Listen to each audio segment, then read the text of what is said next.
Shalom, selamat pagi teman-teman yang dikasihi dalam Tuhan. Apa kabarnya? Saya harap teman-teman saya selalu makin semangat, tetap kuat di dalam Tuhan ya. Dan pada kesempatan di pagi hari ini, saya mau kembali sharing kebenaran firman Tuhan. Dan firman Tuhan yang akan saya sharingkan dari kitab Ibrani pasal yang ke-12 ayat 1-2. Beginilah firman Tuhan.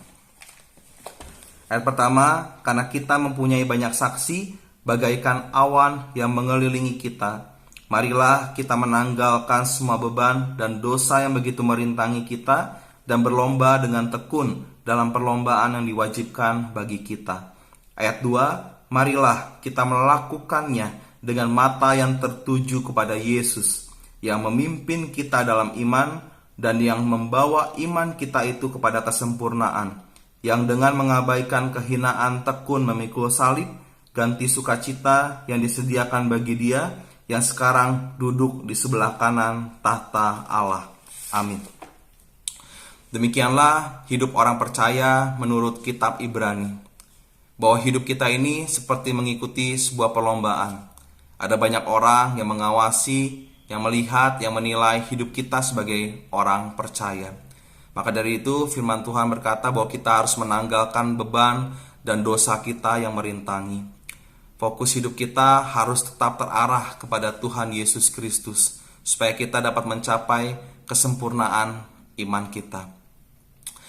Tuhan Yesus Kristus sudah menjadi teladan, ketekunan, kesetiaan, karena tahu ada sukacita yang besar yang menanti sesudahnya.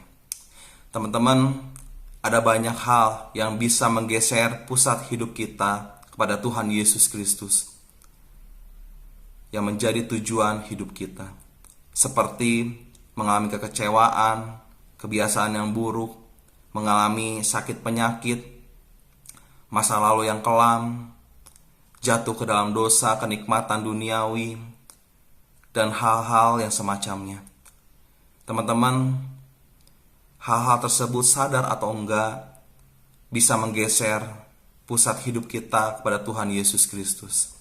Tapi ada kabar baik, ada kabar bahagia loh, bahwa Tuhan Yesus Kristus itu bukan hanya menjadi tujuan hidup kita, tapi Tuhan Yesus Kristus itu adalah rekan seperjalanan hidup kita, sehingga kita dapat mencapai kemenangan iman, kesempurnaan iman di dalam Tuhan Yesus Kristus. Jadi ingat teman-teman, bahwa Tuhan Yesus Kristus itu bukan hanya menjadi tujuan dalam hidup kita, tapi juga menjadi rekan seperjalanan hidup kita. Jadi kita harus selalu mengandalkan Tuhan Yesus Kristus dalam segala hal. Selamat pagi, semangat dalam menjalani aktivitas kegiatan kalian. Tuhan Yesus Kristus memberkati. Amin.